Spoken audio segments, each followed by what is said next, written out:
Welcome on into the Wolverine.com podcast. Clayton Sayfie here with a special guest on the Wolverine airwaves for the first time in over a calendar year, or actually just under a calendar year. Austin Fox, former Michigan insider on the Wolverine.com, left us for another job in another industry last year. But Austin, I was trying to think of, okay, what kind of coverage can we bring here on Championship Week? It's one of my favorite weeks of the year. And I was thinking about this a couple weeks ago. Who better to come on during Championship Week than Austin Fox, who shares a similar love for this great week where everything's on the line for most of the teams in college basketball. There's only 68. They're going to make the big dance, and some of them are going to earn a bid this week. Some of them are going to solidify their spots this week with a win or two or a deep run in their respective conference tournament. I know that gets you going as well as a college basketball lover. So welcome back to the Wolverine podcast. Well, I appreciate the comments, Clayton. It is really good to be back on here. We used to have a lot of fun doing these. I think we recorded these for about 78 straight weeks when we worked together. And like you said, conference tournament week is one of the best weeks out of the entire year. I know some people like to downplay conference tournaments as a whole, but man, the madness that you get during them and the teams fighting for their NCAA tournament lives make it so much fun. We used to talk about how much we loved day basketball. You got games tipping off at 12 o'clock on weekdays, ending late at night when the Pac-12 games wrap up at 1, 2 in the morning. So it is without a doubt one of the best weeks out of the entire year on the sports calendar. No question. I was watching last night. We're recording this Tuesday night, but late Monday night, Gonzaga's playing. The WCC wrapping up, and I believe they're about to play again tonight here. I think we have some Big East tonight, or at least some ACC today. So best time of the year, the next few weeks here coming up with March. But before we get into that, so what we're going to do is break down the entire Big Ten tournament bracket. We've done it for a couple years in a row. We did the most in-depth preview on not only the Big Ten bracket, but every conference tournament 2 years ago, and then they canceled all of it. So we are just going to be here. I think we just got to do it every year now at this point. But there will be games this week in the Big Ten tournament. So we're going to do that in-depth breakdown of the Big Ten tournament, and then we're going to talk about our conference championship picks for all the other high major leagues. We'll go through those pretty quickly with a dark horse in each league as well to kind of guide you through what is one of the best weeks of the year. But Austin, before we get into that, just a quick life update from you. How much ping pong are you playing?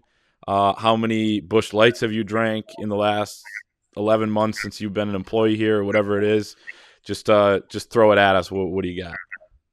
Well, as far as ping pong goes, Chris Ballas oftentimes used to talk about the Westphalia Invitational. It was a yearly ping pong tournament that they had in my hometown of Westphalia. Did I miss it? You did not. Unfortunately, It was canceled this year because the building it's held in is undergoing renovations. So there's only one building in Westphalia? Yes, we only have one building that's capable of holding such a big event. So Chris Ballas talked countless times about playing in it some year and beating everybody. So unfortunately, he won't be able to put his money where his mouth is, which is oftentimes the case with Chris Ballas. But I've not been playing as much ping pong as I'd like. Busch Light, it's still going down fairly well. The official sponsor of the Wolverine podcast, or at least it used to be. So you can say that. I don't know if I can legally just make up a sponsor, but go ahead. That is very true. It probably violates some part of your contract, but no, both Busch Light and ping pong are going well lately. So I'm sure our listeners are glad to get an update on both those topics. Yeah, those were hot topics back during the Maize and Blue breakdown days. And you're right, I think 78 straight weeks that we were on the air. Didn't miss an entire week. So that was fantastic. So, all right, I wanted to get that update out of the way because I know people were curious. Hank, Franz, who's now under a new name on the new message board, probably both wondering about that. I know they're probably watching right now, like a second after this thing drops. So good to get that out of the way. Now, let's get into the bracket, why everybody is here. So we're going to pull it up. The people that are watching on YouTube are going to be able to follow along with us for each of these brackets. Those of you listening on the audio version, give us a 5-star review for one.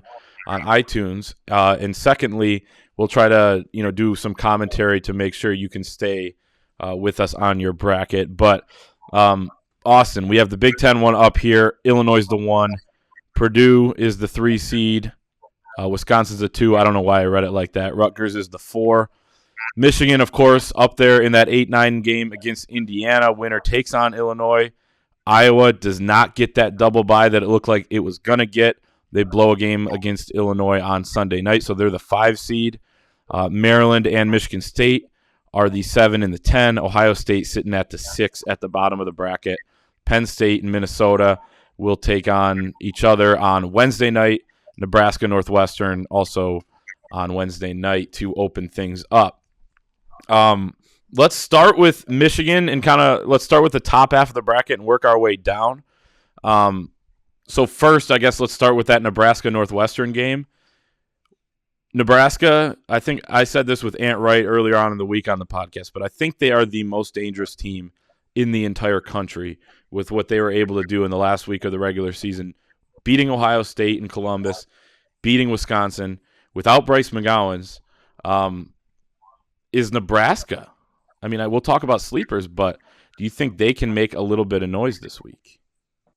A little bit, yeah. I think there's no question they can beat Northwestern. In fact, I expect them to. It's tough when you get Iowa, though, in a potential second-round game, but it's incredible what Fred Hoiberg has done with this team. They were terrible for most of the year, and then for whatever reason, over the past 2 weeks or so, they've gotten hot, like you said, winning at Ohio State, winning at Wisconsin. To close out the regular season, they announced the Big Ten awards today. Bryce McGowens did not win Freshman of the Year like I think a lot of people thought he would and probably deserved to, but he's one of the best players in the entire conference. So no question they can get by Northwestern, but I have a hard time seeing them keeping that momentum going and knocking off a red-hot Iowa team in that second round.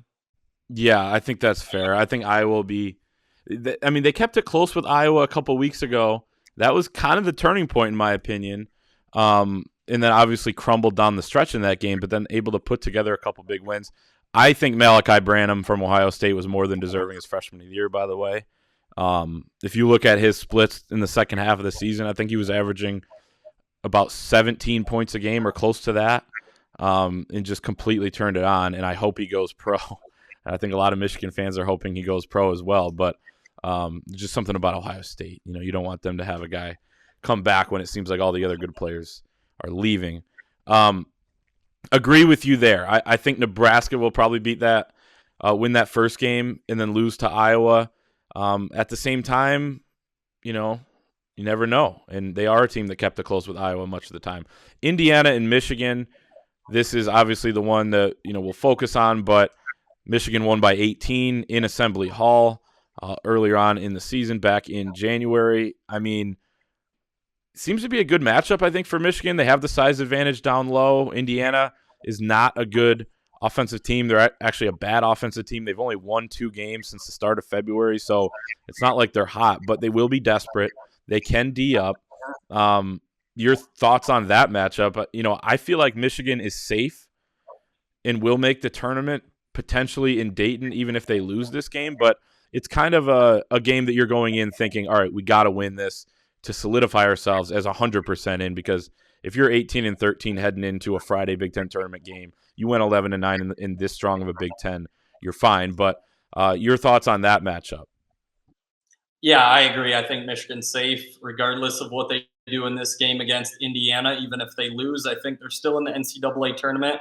Worst case scenario is potentially playing in that play-in game in Dayton, which is something you obviously don't want to do. So it would be good if they would beat Indiana and just put that argument to rest. Everybody's saying that Indiana is the team with all the pressure in this game, and they are, because they probably do have to win it if they want to make the NCAA tournament. But that doesn't automatically mean that they're going to come out and play better than usual. You've seen the pressure get to a lot of these teams in must-win games over the last week or so, and I wouldn't be surprised to see that happen to Indiana. But another factor in this game is the way Michigan has absolutely dominated Indiana, dating all the way back to 2016. Michigan hasn't lost to Indiana since that Indiana blowout of Michigan at Chrysler. in 2016, in which the Hoosiers at one point went on a 28-0 run in that game. So Michigan absolutely owns Indiana. They've beaten them 9 straight times, and I think they keep that streak going and make it number 10 on Thursday.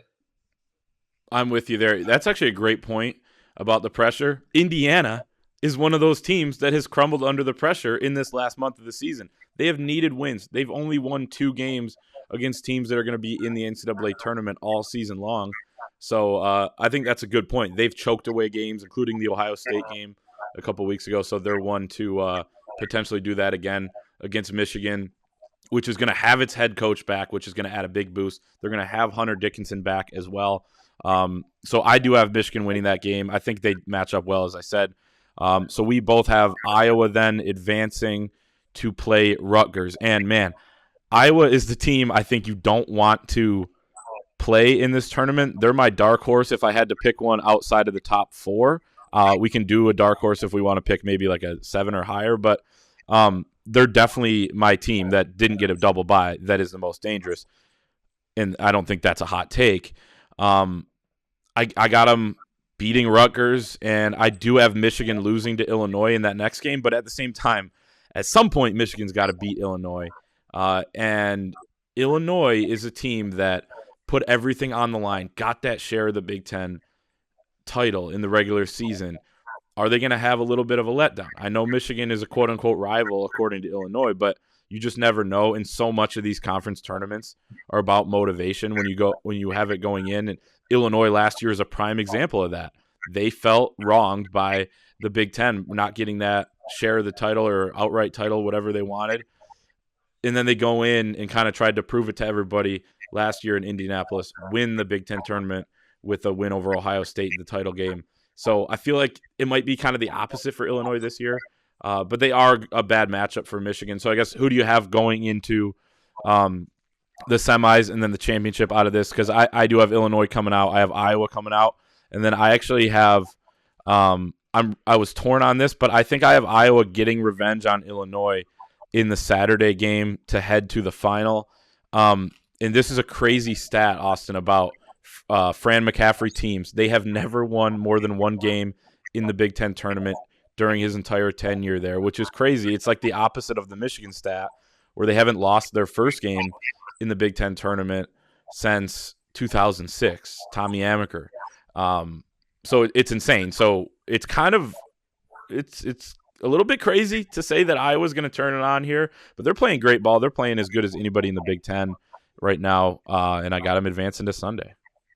They really are. Iowa has lost 2 games since January ended to Michigan in Iowa City and then to Illinois this past Sunday, the game that they blew late. So Iowa is one of the hottest teams in the entire country, but I'm not picking them to make the semifinals or finals for the reasons that you just talked about. Iowa is one of those teams that never does well in the Big Ten tournament for whatever reason. Indiana falls into that category as well. It seems like most years the exact same teams do well, and then the same teams do poorly. And Michigan is one of those teams as well who always has a lot of success in the Big Ten tournament. I mean, look at what Michigan, for example, has done in recent years. Made the championship game 3 straight years from 17 to 19, won 2 of those. In 17 and 18, made the championship in 14. So Michigan knows how to win in this type of tournament setting.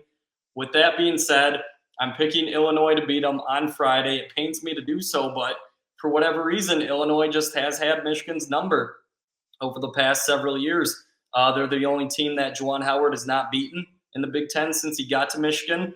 Michigan has not beaten Illinois since 2019, so Illinois is riding a bit of a hot streak versus Michigan right now as well. I do have Illinois in that championship game. I think they're playing well lately. The recent loss to Ohio State at home being one of the few exceptions, but they know how to win as well in a tournament setting like this. They won the whole Big Ten tournament last year, beating Ohio State in the championship game in overtime. Are we going to pick the bottom half of the bracket yet, or are we going to hold off on that? No, I think we're going to transition right into that. I think Illinois could easily get to Sunday. They could easily win this thing as well. 4 fifth-year seniors in their starting lineup, and the other guy is a junior, Kofi Coburn, who, in my opinion, was just as deserving of the Big Ten Player of the Year as Johnny Davis was. Obviously, Kofi is a freak. And as you said, for whatever reason, I feel like Kofi is a lot of that reason why Juwan Howard's teams haven't beaten Illinois. It's a bad matchup when you have, especially the last 2 seasons, Hunter Dickinson. Everything Hunter Dickinson does well, Kofi Coburn is really good at taking away. And then you have Trent Frazier as just a dude, in the backcourt there that's really tough to get around and tough to stay in front of on the other end of the floor. So I agree with you there. They could get there. Something about Iowa, I feel like they felt like they choked that game away. Motivation, maybe their motivation is to get back at Illinois a little bit. But again, neither of us would be surprised if Michigan ends up beating Illinois for the first time in 4 years, I believe. Okay, bottom half. I think we can both agree on this. I guess real quick, yes or no. This is the easier half, right? I mean, do you agree with that? Overall, the easier, half the bracket? Yeah, there's no question. Wisconsin and Purdue are your 2 and 3 seeds, and they're not playing as well lately. And then you have Ohio State, who is not playing well either lately, coming off losses to Nebraska and Michigan recently. So this is without a doubt the easier half. And the way these teams that I just talked about are playing is the main reason why. And then another easy question. I assume you have Penn State beating Minnesota there in the Wednesday night game. I do, without a doubt. Okay. Minnesota's not playing well. Penn State is coming off an impressive performance at Rutgers on Sunday, a game they lost by just 1 point. So, yeah, I definitely have Penn State advancing to play Ohio State in that second round game. Then it gets interesting in this half of the bracket because you have 7-seed Michigan State against 10-seeded Maryland. Then you have Ohio State against what would be Penn State or potentially Minnesota. Ohio State's up and down. Michigan State, like you said, 3-7 the last 10 games of the season. Maryland is like, who knows? They're not good, but they have a couple good players. Fats Russell's playing great basketball. The transfer from Rhode Island, as well as Eric Ayala, who can always hit shots. And then the reason why this is the weak side, in my opinion, is that your 2 seed is Wisconsin. I wish Wisconsin would have held on to that 1 seed so we could have gotten a Michigan-Wisconsin rematch on Friday in Juwan Howard's second game back. It would have been absolutely fantastic. Austin, and you can appreciate this as someone, who used to write about this stuff. The storylines, I mean, it'd just be so easy to write about. But alas, they're, at the bottom half here, the 2 seed. So out of this group, like Michigan State could easily lose to Maryland. You saw what happened in that game. They got up big early. It was 14-0 at one point, but then Maryland came charging back, made it a game. Michigan State pulled away. That was at Breslin on senior day. Maryland they probably felt them out, and they were like, hey, we won the second half or whatever it was. We had a huge stretch of that game where we were outscoring Michigan State. They went cold, and we were able to hit shots. We can go in and beat them like they did last year in the Big Ten tournament. I know it was different teams, different circumstances. So wouldn't be shocked either way in that game. But I got Michigan State moving on. And then I have Ohio State moving on there as well. What do you have here? Yeah, Maryland is another one of those teams who, for whatever reason, just never plays well in the Big Ten tournament. I don't know if it's fair to keep judging them that way because all those losses that they had in recent years was under Mark Turgeon, and he's obviously not there anymore. But with that being said, I do have MSU beating Maryland in a tight one. It was impressive the way Maryland clawed back in that game. On Sunday at MSU, they were in that big hole early, and then they did cut it to 3 late in the game, 61-58, I believe, at one point before losing by 10. But I've got MSU advancing, but I won't be surprised to see Maryland beat them. You look at MSU's roster, and they just don't scare you at all offensively. Gabe Brown is their leading scorer at just 11 points a game, so they go in these long droughts where they can't score. But again, it's not like Maryland is a good team, so I have MSU advancing to play Wisconsin. As for Penn State, Ohio State, you know what? This is going to be my upset pick of the tournament bracket so far. I have Penn State beating Ohio State. The injuries that Ohio State has is a big reason why Zed Key re-injured that ankle during Sunday's loss to Michigan. Kyle Young didn't play at all, dealing with a concussion, an issue that he's dealt with for much of his career at Ohio State. So those are 2 key bigs down low. Kyle Young being a fifth-year senior, Zed Key, one of their better players as a sophomore. And like I said earlier, Penn State has plenty of potential, nearly going into Piscataway and beating Rutgers on Sunday. So Ohio State is limping into the NCAA tournament, and I think those struggles continue with Penn State beating them in that second round game.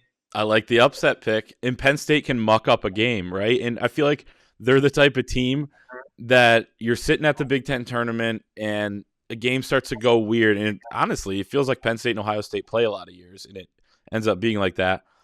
Gets slow, grind it out type of game, miss shots. And that's how Penn State wants to play you. Think of the Michigan game there in State College earlier this season, and so many of Penn State's games this season. I could see it. Kind of jealous. Kind of wish I made that pick, but I don't know. I mean, will we get a little bit healthier of an Ohio State team in Indianapolis this week? I'm not exactly sure.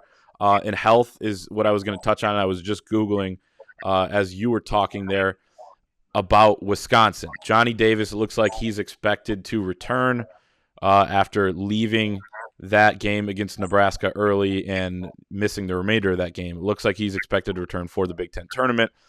I have Michigan State, regardless, knocking off Wisconsin. They beat them in Madison earlier this season.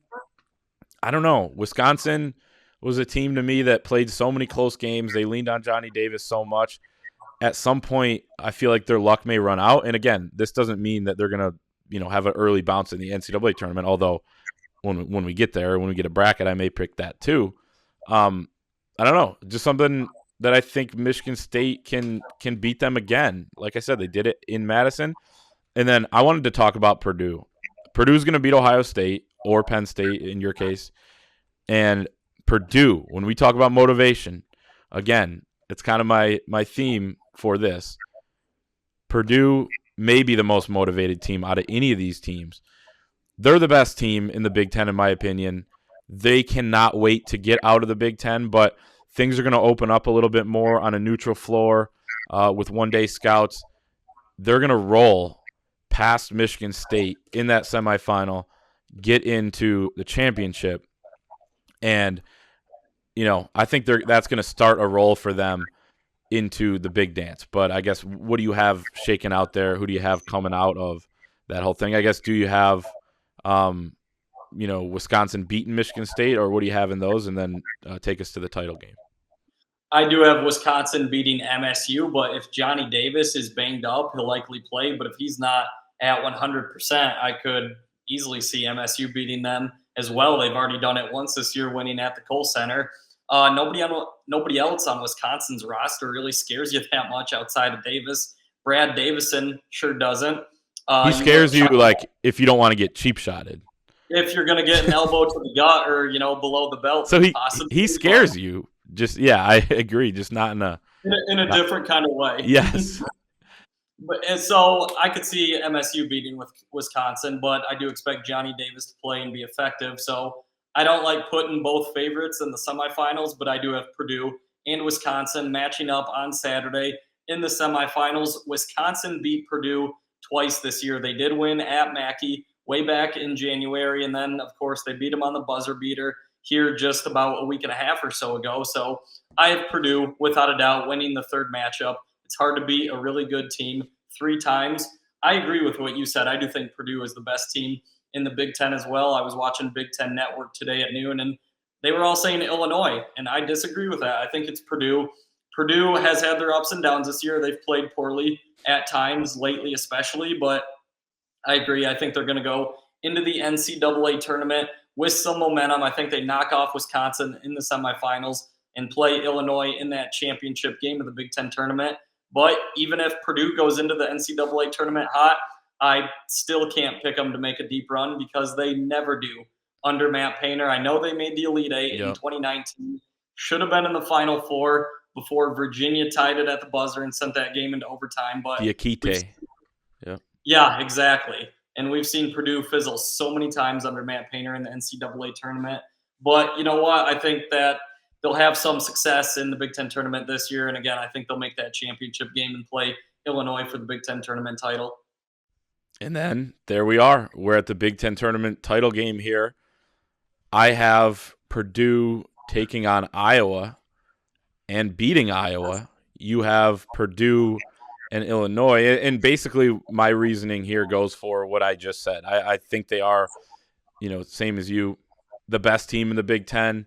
feel like they're motivated to get a title, get a championship. You know how John Beilein would talk about. It's like if you don't win the Big Ten regular season title, hey, there's another opportunity right around the corner in either Indianapolis or Chicago. Happens to be Indy this year. And if you don't get that, even if you do, stack it on and try to win the NCAA title. And I feel like Purdue is one of those teams that they want a ring out of this season. This is such a damn good Purdue team, and they want a championship. Obviously, everyone wants it, so it doesn't mean they're going to win it, but I think they're the most talented. They're really tough to guard, especially on a one-day scout. And as you said, they faltered down the stretch a bit, but they also had some bad luck. Chucky Hepburn hits a bank shot. Tyson Walker hits a three, and it was a great shot, and both of them, deserving, whatever.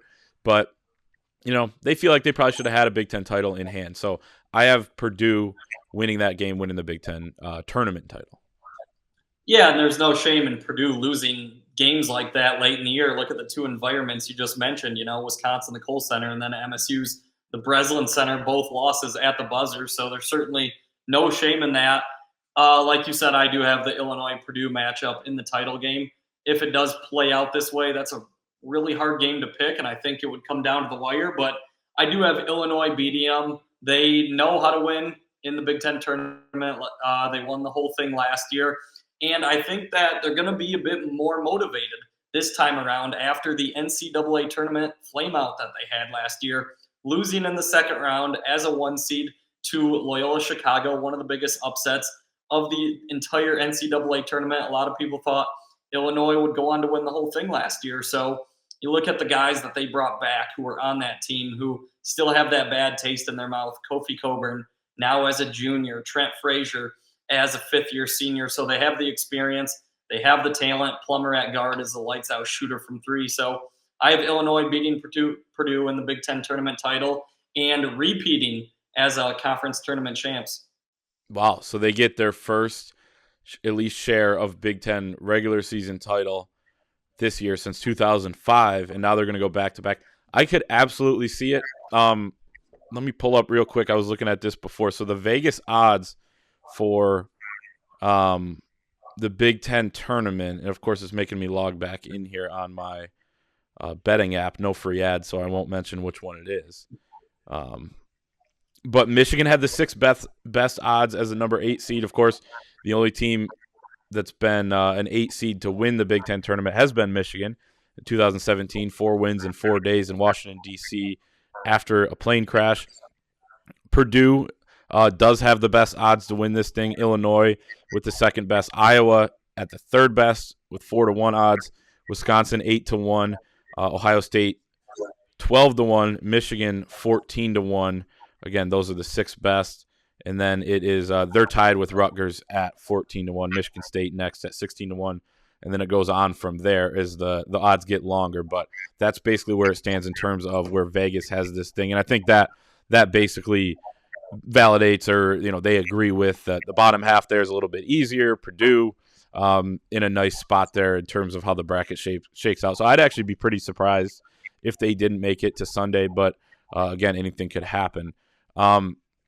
That's the Big Ten tournament, and now we move on to the other tournaments. So these will obviously go quicker. We're not going to pick every game like we did for the Big Ten.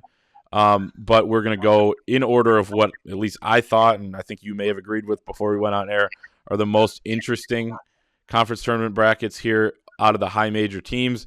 It starts with the best conference in the country, in my opinion at least, the Big 12. So there's the bracket on the screen for those people watching. Man, the Big 12 is a talented conference, especially at the top with the top 3, Kansas, Baylor, Texas Tech. You throw Texas in there. Don't totally trust them still under Chris Beard, but I think he'll get that thing rolling at some point. So basically here, take a look at the bracket. I know you did research before. We can start with you on this one. I'll go first on the next one, but your winner of the Big 12 tournament and why, and your sleeper / dark horse and why. Yeah, so I'm going with Baylor. I think they'll be a pretty popular pick. They are the 2 seed, obviously, in this conference tournament behind Kansas. I wouldn't be surprised at all to see Kansas win it either, but man, Baylor has that March experience, obviously winning the national title last year. Kansas beat them The two teams split their two meetings this year, so if they do match up in that conference tournament championship game, it'll be the rubber match. The health of Baylor guard LJ Cryer is a big one to watch in this one. He's their second leading scorer at 13.5 points a game. He was banged up down the stretch this year. Kansas is a hard team to predict, especially in the NCAA tournament, because they have gone on some runs under Bill Self, but they've also had so many key upsets and flameouts. So it's a boring pick, the 1 seed versus the 2 seed, Kansas-Baylor in the title game. But again, I'm picking Baylor to get it done. I agree with what you said about Texas and Chris Beard, though. I think he's going to get that thing going at some point as well. This is a much better coached Texas team now that Shaka Smart's not running the show anymore. So I really wouldn't be that surprised to see Texas knock off Kansas in that Friday matchup if it does wind up playing out that way. But this is such a deep and good conference. Yeah. Iowa State is the 6th seed, and they started 16-0 this year. And they have what, like 10 or 11 quad one wins or something like that? Their resume for a middle-of-the-pack team in a conference is absolutely absurd. And not only that, they were absolutely awful down the stretch this year. They completely fell apart after that 16-0 stretch, again with a first-year head coach under TJ Otzelberger. Texas Tech, you can't discount or disregard them, even though Chris Beard isn't there anymore. Mark Adams has done an outstanding job in his first year in Lubbock. They're the 3 seed. So if I had to pick a dark horse, I don't know if this qualifies as a dark horse, but I would say Texas as the 4 seed. One other thing to note about this conference tournament is that there's only 9 teams in it. Oklahoma State. Weird bracket. Yep, as the 10. They were a hot pick going into last year's NCAA tournament with Cade Cunningham, of course, but they won't be a part of it last year. So Baylor is my champion. Texas as the 4 seed is my dark horse to watch. All right. That's fair. And just a little teaser, we will be talking about Shaka when we get to the Big East. That's just a teaser for those of us in the business. Texas Tech is going to win this thing, in my opinion. They're the best defensive team in the country in terms of the efficiency numbers. Their offense is super up and down, which scares me, but they have shot the ball well. In their wins, they've beaten Baylor. They've beaten Texas. They've beaten Kansas. They beat Kansas twice, right? Or no, they split with Kansas. So they've beaten all the top teams in this conference. They, if you can defend like that, I give them a shot, and I think they're going to win this thing, especially being where they are in the bracket, where they're the 3 seed, and they're probably going to match up with 2-seeded Baylor in the semifinals. You mentioned health with Baylor. That's my biggest concern with them. And, frankly, the experience thing, I think a lot of their key guys from last year's team are gone. So I'm not totally sold on Baylor making a run, especially with how banged up they are. So Texas Tech, to me, is going to win this conference. Dark horse, give me TCU. That's my dark horse. I think people are sleeping on them a little bit. Let's move it along to the SEC, which is another interesting one, another one where you have some middle-of-the-pack teams. I think this is the league that maybe has the best dark horse candidates, so we can talk about those. But I said I would start with mine in this one, and it's hard for me not to go with 3rd-seeded Kentucky.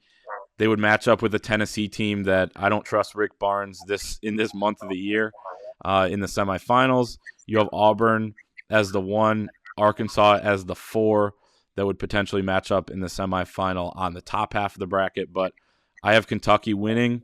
And my dark horse is LSU as the 5 seed.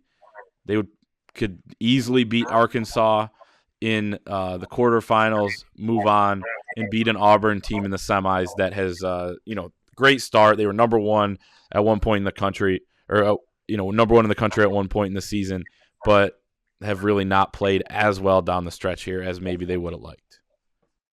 I hate to agree with you, Clay Dog, but I'm going to have to on this one. Kentucky is my champion in this one as well. I think they're one of the best teams in the country, obviously, and one of the safest picks to win the national title. So I've got Kentucky winning the conference tournament, and I got them beating Arkansas in the title. Arkansas is one of the hotter teams around. I know Tennessee just beat them on Saturday, but it was in Knoxville. Arkansas has some of the best wins of any team in the country lately under Eric Musselman. They recently beat Auburn. They recently beat Kentucky. They recently beat Tennessee. So, and they made the Elite Eight last year, so they know how to win in March. Arkansas, I think, knocks off Auburn on Saturday of the SEC tournament, falls to Kentucky in a tight one in the championship game. My dark horse, this is actually a pretty easy pick. I'm going Alabama as the 6th seed under Nate Oates. They were a 2 seed in last year's NCAA tournament, one of the better teams in the entire country. A lot of people thought that Michigan and Alabama would match up, and I believe it would have been the Elite Eight of last year's NCAA tournament. UCLA stunned them. Sure enough, UCLA had a shot at the buzzer, I believe, to send the game into overtime and then eventually beat them. So Alabama has so much talent, though, with Javon Quinterly and Juwan Gary and some of their other guys. So, and they know how to beat good teams. They beat Gonzaga this year, one of the few teams to beat Gonzaga, but they've had a lot of crap games too where they don't play well. So Alabama, as a very hot and cold team, would be my dark horse pick. I could see them beating Kentucky if they were to match up on Friday, but Kentucky's my champion, and I have them knocking off Arkansas in the title game. Kentucky, national championship contender. Hard not to pick them, I think, in that conference. So on the same page with that one. And, yeah, I remember this about the Alabama-UCLA game last year because didn't really watch a ton of it until going back and watching it later that, the next day before Michigan took on UCLA. But, because we were covering Michigan in their win over Florida State. And I remember texting, yeah, I'll do something on an early preview on Alabama because it looked like they were going to win that game. Turns out I was doing an early preview on UCLA. So that's just how March Madness works, basically. One more quick thing on Kentucky, though, is the health of their 2-point guards, Xavier Wheeler and Ty Washington. Both have been banged up lately. Washington, a freshman, Wheeler, a veteran transfer from Georgia. Ty's back, though, right? I believe he came back. I don't know if he's at full health yet or not, though. But if those guys are banged up, then I think you do have some reservations with Kentucky. But if they get those two fully healthy again, then honestly, Kentucky might be my pick to win it all once we do start filling out the NCAA tournament brackets. If they get a good draw, I think they're going to have a heck of a chance. Let's move on to the ACC tournament here. Looking at this bracket, I just want to say the ACC is terrible this year. I mean, the teams that receive double byes, it's ridiculous. Notre Dame has a 2 seed in your league.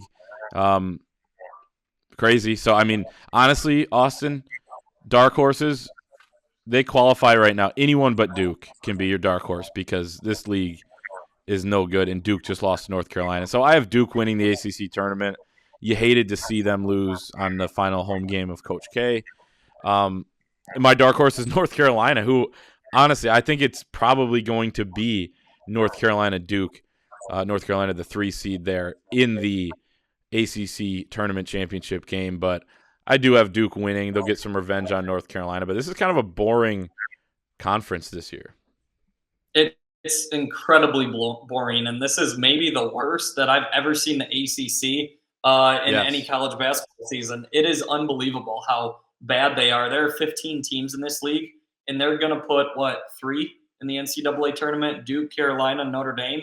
I think they might sneak a 4th in, like a Wake Forest, but it's unbelievable how some of the traditional powers in this league have struggled this year. Louisville is terrible. Syracuse was very bad throughout much of the year. Florida State really fell off after the first month or two. So it's a boring bracket to fill out. I have Duke winning it as well, unfortunately. I think that ESPN and some of these other ridiculous national outlets want to see Mike Krzyzewski go out on top in a big way. So I hope Duke obviously doesn't win the ACC tournament, but they're my pick. I wouldn't be surprised at all if they match up with North Carolina again in that title or in the ACC title game. North Carolina safely in the tourney now after beating Duke on Saturday. So, but my dark horse is Virginia and Tony Bennett. I would not be one bit surprised to see Virginia knock off North Carolina in that Thursday game. Virginia probably needs a win or two if they want to make the NCAA tournament. It's crazy to think about how much they've regressed over the past year or so under Tony Bennett. It wasn't that long ago that 2019 they won the national title and were consistently a high seed every single year in the NCAA tournament under Tony Bennett. But they're my dark horse. I have Duke over North Carolina in the title game. Incredibly boring title game, boring bracket to fill out. But unfortunately, I have Duke and Krzyzewski in his final year winning the ACC tournament. Yeah, I guess it'd be the most entertaining matchup for a boring league if it ends up being those two teams, even though I'm no fan of either. But yeah, North Carolina to me, I liked where you picked Virginia there because of where they're where they are on the bracket, because North Carolina's like Michigan. You never know what you're going to get on a given night. They don't defend much. They're actually very similar. Armando Bacot, outstanding big man, just like Hunter Dickinson, both from the DMV area, both played together in AAU actually, and then you have good guard play with Caleb Love, but very, very similar there. So I could see them. You never know, what team's going to show up on that night for them. Okay, on to the Big East, and as I said, we'll be talking about Shaka Smart. They have some great, great wins, Austin, throughout the season. So they're my sleeper. I will give that away right now. Let me rattle off a couple of the wins that they were able to put together this season. They lost to Wisconsin in the non-conference. They lost to UCLA, but they've beaten all the top teams in the Big East. Seton Hall they've beaten. They beat Villanova twice. And there's not that many great wins to pick up, but when you look at a Big East that's a little bit weaker as well, if you beat Villanova twice, you can win this tournament. So I have Marquette as the 5 seed winning, or as my dark horse in the Big East. And it's hard for me not to pick Villanova, though. On the bottom half, UConn, I think, is also basically the winner of that Villanova-UConn game, I think, which will be in the semis, is going to win this Big East tournament. Providence is the 1 seed. They're getting slept on because they're a lot like Wisconsin, where they won a ton of close games. Are they really that good? So, yeah, I got Villanova coming out. It's kind of easy to pick them, I feel like, especially in a tournament setting. Marquette is my dark horse. Shaka Smart has actually done a really good job with this team. They were expected to be bottom of the Big East coming into the season, but they defend actually better offensively than you would think, and I think that they got a shot to win, the Big East tournament. Georgetown is my dark horse, the 11th seed. I'm just kidding. Georgetown has not won a game since December 15th. This is probably their worst season in school history. It's crazy how far they've fallen off under Patrick Ewing. He's in his 5th year. Such a storied and tradition-rich program, and they're completely irrelevant now. So, no, if I had to pick a dark horse, I do like your Marquette pick. In fact, I kind of agree with you on this one. I'm picking Marquette to beat Providence. I know Providence won the regular season title, and they've had one of their best seasons in school history, but I'm not sold on them. They did beat Wisconsin at the Kohl Center back in November, but like you said, they had so many close calls this year, and it's not like the Big East was overly strong. So I've got Marquette knocking off Providence in the semifinals, and then I think it's the safest pick, but Villanova advancing to the title and beating Marquette. I agree with you as well on Shaka Smart. He has done an outstanding job in his first year in Milwaukee. I think it's obvious that he doesn't do well when the spotlight is the brightest at Texas, for example. Yep. And yet when he's at some of these smaller schools like Marquette and VCU, it's by far where he's had the most success. So I could see Marquette making the title game, and that's what I have him doing. I have him losing to Villanova, but Jay Wright and Villanova, they're still a force to be reckoned with in the Big East, even though they didn't win the regular season title. I've got Jay Wright's Wildcats knocking off Shaka Smart and Marquette in the title game. Yeah, I like that. And, hats off to Shaka. He was at a football school. It got ugly. He knew he had to leave, and he goes to a place where he's probably more comfortable, where it's a basketball school. Like you said, not the national spotlight, but there's some expectations there. And he's put a really good season together, hit the transfer portal well. Darryl Morcell was a good pickup out of Maryland for him. Okay, so, and by the way, no UConn love for us there.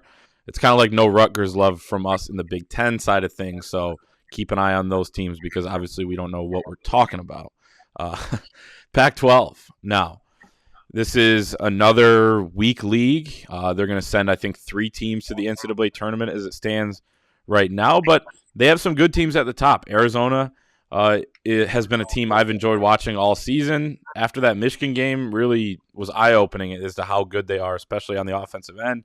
And then when you have a 7-footer in Koloko who can block shots like that, you're going to have a hell of a chance. UCLA, team that brought back everybody from their squad that made the national title game, the Final Four last year, and almost won got to the national title game. And then USC is another really good team who I think can win this thing here. But I have to go with Arizona. They're on the top side of the bracket where they would match up with either Colorado, Oregon, or Oregon State in the semis. I think not only are they the best team in the Pac-12, but they have the best draw. So I have to go with them. But my dark horse would be Oregon. They have won some big games down the stretch. I believe they beat UCLA only 2 weeks ago. And they may have beaten Arizona. Austin, that could be wrong. But Oregon is my dark horse. And they're a team that's also trying to play their way into the tournament as well. They were on the bubble and looked like they had a good shot there, but I think they faltered a little bit and need to get some wins, make a deep run. I think you can make the case that Tommy Lloyd, Arizona's head coach, has had one of the best years of any fifth-year head coach in college basketball history. The job he has done with Arizona. Tap the brakes there, though. You have to do it in March. If they early exit. So far, up to this point. Okay, great. Completely agree. He should maybe be coach of the year in my eyes. Yeah, I mean, Arizona has consistently been one of the 2 or 3 or 4 best teams in the entire country this whole year. And I think people realized that way back in November when they blew out Michigan in the pre-conference tournament out in Vegas. So Tommy Lloyd spent 21 years as an assistant to Mark Few at Gonzaga before taking over at Arizona and Sean Miller prior to this past season. No first-year head coach, has won a national title since Steve Fisher in Michigan in '89. And honestly, I would not be surprised to see Tommy Lloyd and Arizona do it this year. Some people have talked about Michigan's roster in recent years and how so many guys are international players. Mo Wagner, Franz Wagner, Iggy Brezdeikis. Arizona takes that to a whole new level. Yes. You look at all their best players and they're all international guys. And he was the guy recruiting all those international guys at Gonzaga for Mark Few. And he brought a couple with him. Exactly. And one of those he brought with him was Umar Ballo, who was a 5-star center, signed with Gonzaga. He's out of Mali. He's now at Arizona. Christian Koloko, the 7-footer you mentioned, is out of Cameroon. Pierre Krisa, their guard, is out of Estonia. Ben Matherin's out of Montreal. These are all their best players, and they're all international guys. I'm just blown away with Arizona. I think they've consistently been one of the best teams in the country. I have them absolutely winning the Pac-12 tournament.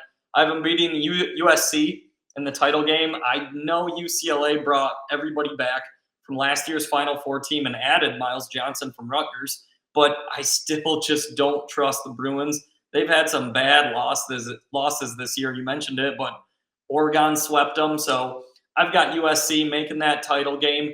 Andy Enfield, Dunk City, Florida Gulf Coast, old head coach way back in 2013 when they were a 15 seed, knocked off 2-seeded Georgetown, put on that dunk fest in one of the most memorable games in recent NCAA tournament history. Great tournament, yeah. Yeah, it really was. I hate to agree with you again, but I'm picking Oregon as my dark horse. By default, they're the 5 seed. They have not been impressive lately. They were playing for their NCAA tournament lives and then got blown out by a pretty subpar Washington State team on Saturday. Another good example of the pressure getting to a bubble team. And they lost to Washington before that. So, yeah, I'm looking at it too. And they had lost to USC. That UCLA win was massive. And then they lose to USC, which is fine. But then you cannot lose to a terrible Washington team and then a bad Washington State team. Exactly. So they're playing for everything this week. That means a lot. Again, what's your motivation? I think they can make a run. Yeah. It's all about the draw, too. Oregon isn't going to have many good chances to get good wins because there are so few good teams in this conference. They would play Colorado if they get by a terrible Oregon State team in their first game. So bad. And Colorado would probably need a few wins to make the NCAA tournament, so that'd be a winnable game. Boat, yep. Yep, but then they would match up potentially with Arizona in the semifinals. So Oregon, again, is my dark horse by default, but I've got Arizona knocking off the USC Trojans in the Pac-12 tournament title. So there you have it. Yeah, and I agree. And I just want to say They did not beat Arizona. One meeting, so I was wrong about that. They lost to Arizona, but were able to pick up that win over UCLA, and had a good non-conference win over SMU earlier in the season. Some solid stuff, but there's just not those opportunities, you said, in the Pac-12 to pick up marquee wins, and they faltered down the stretch against bad teams, which is a terrible formula if you're trying to get a fourth bid in the Pac-12. Exactly. I think it's cool to talk about Oregon State too. They were same as Georgetown. They're the same as Georgetown. Yes, they're both in the exact same boat. Both teams were terrible last year, and then they win their conference tournament and go to the NCAA tournament. The difference between the two, though, was Georgetown got blown out in their first round game. Oregon State makes the Elite Eight. They were 1 win away from the Final Four. They lost to Houston, and now look at Oregon State this year. They have 3 wins on the entire season. They're arguably the worst power conference team in the entire country. So what Oregon State and Georgetown did last year, though, winning their conference tournaments, just sums up perfectly how crazy this time of year is and how much fun these conference tournaments can be. It's a great point. A great point. A great point to end it on. We didn't miss any high majors, did we? I believe we did them all. We talked about doing the SWAC in the Missouri Valley, but I think we're going to hold off on those two. Missouri Valley, is that Arch Madness? See, a lot of those have already happened / are going on, right? Yeah, I think most of them majors are wrapped up. Yeah, but fantastic stuff. Austin Fox, you're welcome back anytime. Obviously, you know that. We'll get you back on soon. Appreciate you doing this. Nobody's more knowledgeable about college basketball. Nobody has more passion for sports, college basketball. Michigan. So we appreciate it. Thanks for coming on. I appreciate it, man. And thanks again for having me on. We used to have so much fun doing these. And you know what, man? I'll be honest. I kind of missed this. It's good to be back on here. It's good to be talking March basketball with you again. So I really do appreciate it, brother. Thanks again for having me. Of course.